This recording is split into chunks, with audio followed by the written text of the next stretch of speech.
Hi there, and welcome to the Everyday Entrepreneur Podcast, where I, Caitlin Fritz, help you reach your entrepreneurial potential. Together, we can build your dream social impact business so that you can leave a legacy beyond your 9 to 5. Hello. Welcome to this episode of Everyday Entrepreneurship. I'm your host, Caitlin Fritz, and I'm so happy to have you here. It's finally turning the tides here in the UK.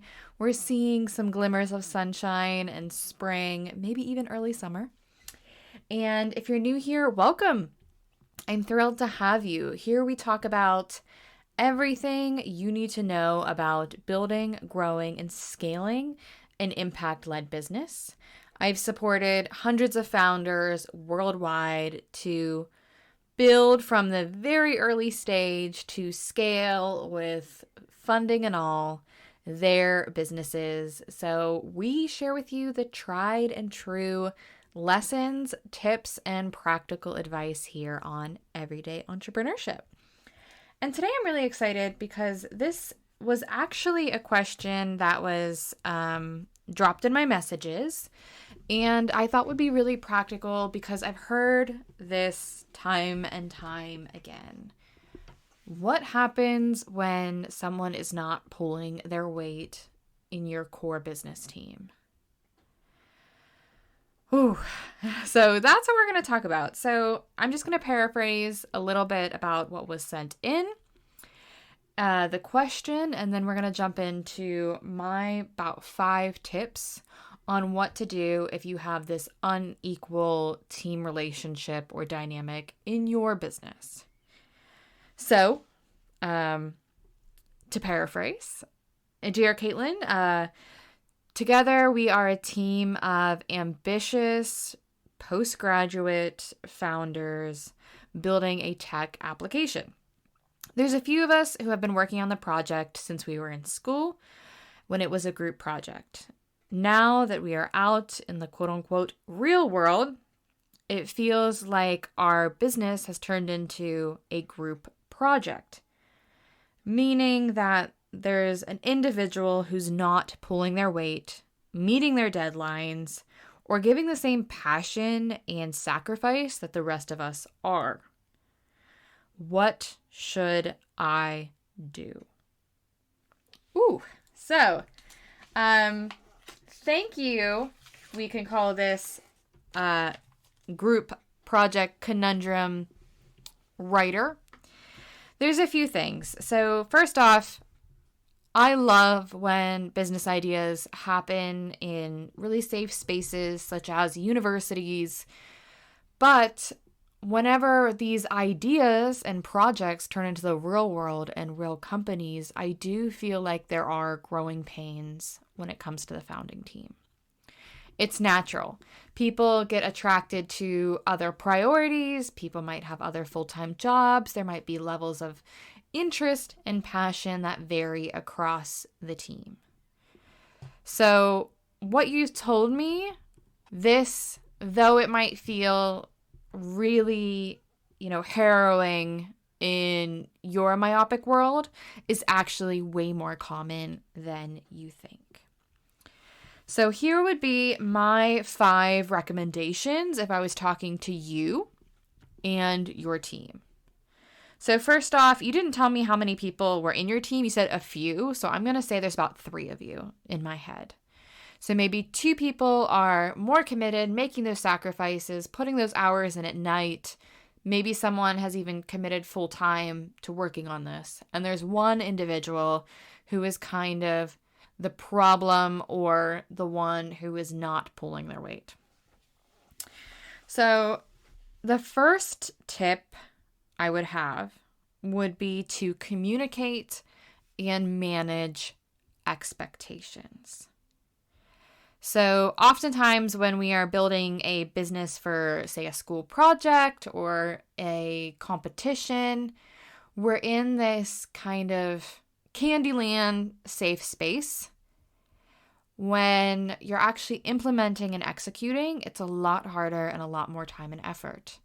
So I think those expectations when it comes to time that's going to be committed, energy, effort, deliverables, communication styles, all of those expectations should be communicated often. And from the receiving end, everyone should be able to vocalize their own expectations when it comes to the business. So, for example, if the individual who's causing a bit of problems is working full-time, you really can't, hold them to the same expectations as someone who is committed full-time on the business. There's only 24 hours in a day. So as a team and as individuals, all of you should be able to outline what expectations you have for each other and for yourselves, and be able to communicate them in a safe and effective way, not from a place of emotion or resentment or anger, but really as a clear, just lay it out on the table conversation. So that's my first tip, is to manage expectations and communicate with them. My second tip for anyone who's building a team, a partnership, really any kind of founding unit, is to have a founder's pledge or a founder's agreement the moment you decide you want to take this as a commercial venture. So a founder's pledge is kind of a founder's agreement before you even start making money, maybe even before you're incorporated. It's a simple document where you can outline, like I mentioned, those expectations, what each founder is willing to give, maybe in terms of time, money, effort, etc. And it's kind of like that contract that holds and glues your team together. A more formalized founder's pledge is called a founder's agreement. This I consider absolutely business critical. If you are registering a business and becoming directors, co-directors on Companies House or wherever, you need to have a founder's agreement. A founder's agreement is like a prenup. It's the conversation in the document that says, hey, if we get divorced as founders, this is what happens.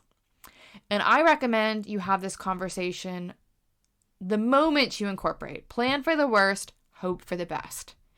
When I had my first founder's agreement conversation, we literally sat with 2 glasses of wine, walked through it, discussed it as adults, being able to be like, okay, if this is the worst case scenario, these are all the things that happen, but we aim to make this business productive and profitable and have a really long and healthy founder relationship.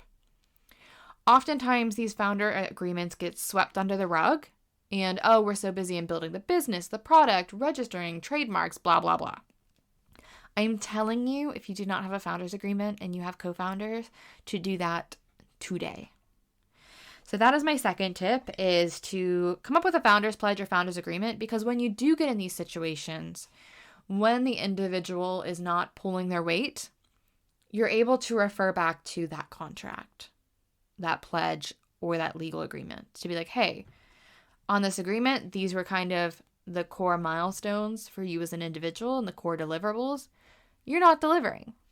And it makes that conversation much less emotional and more professional and productive. The third tip I would give, which it sounds like this person has already been working with this team for a while, they went to university together, is communicate at the first instance. It's kind of like managing those expectations. It is much better as a founding team, as leaders of your company, to communicate and kind of flag when someone's not pulling their weight, deliverables aren't being done on time. Don't wait till 2 weeks after the deadline to have this conversation. Because here's the thing. People are people. Life happens. There's stress at work, family, deaths in the family. There could be something going on that maybe you're not even aware of. in this individual who's not pulling their weight's life. And if you can have that dialogue earlier, you will be able to adjust your plans, be able to flag these kind of hurdles and what kind of ripple effects it will have towards your processes.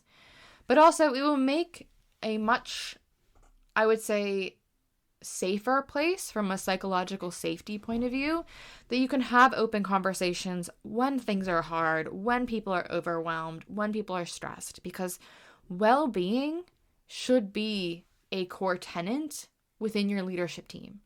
Because when founders are well, businesses become better and well.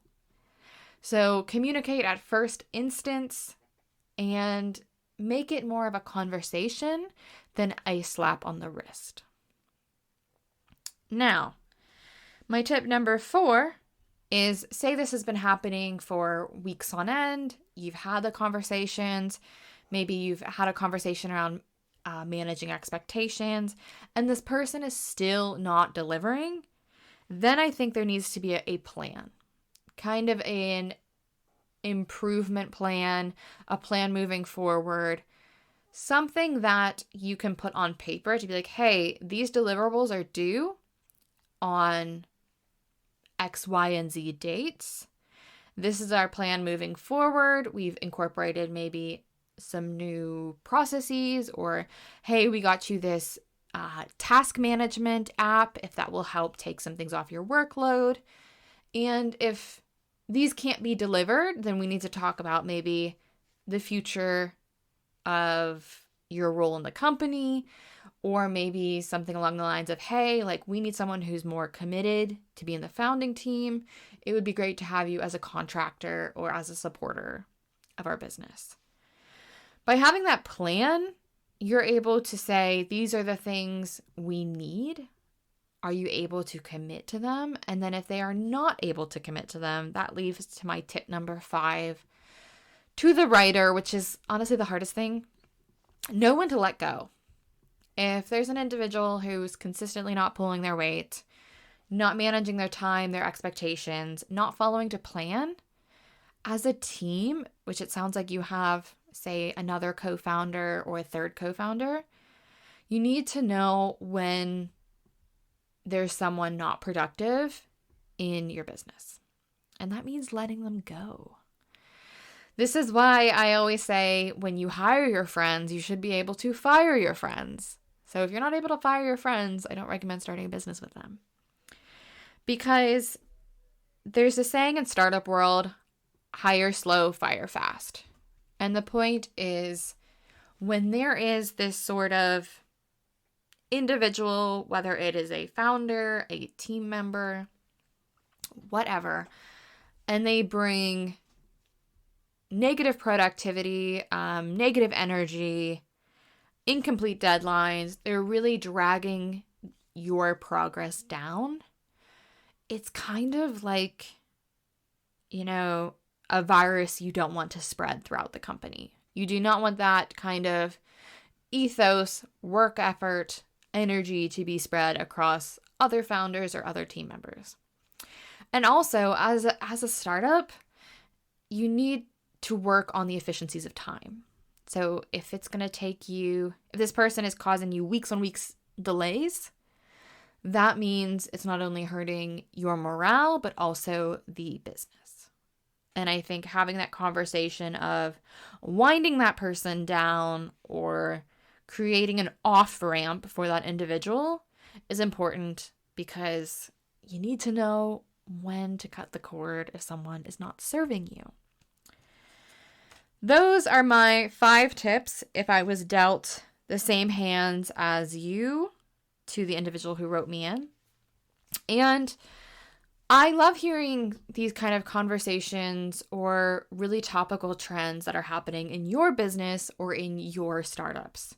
So if there's a question you want to dive into on the podcast, we can keep you anonymous like we did with this writer. There's nothing wrong with that. just drop me a line, drop me a DM, drop me an email, as I would love to share that kind of insights and tips and knowledge and story with other individuals in the everyday entrepreneurship community. So, writer, let me know if these tips were applicable to you or to the general public, guys. Let me know if you have any tips that you have done when it comes to someone not pulling their weight in your business venture. If you like this episode, be sure to subscribe wherever you listen to quality audio content. And be sure to check out more learnings on my Instagram and my newly kind of revamped YouTube.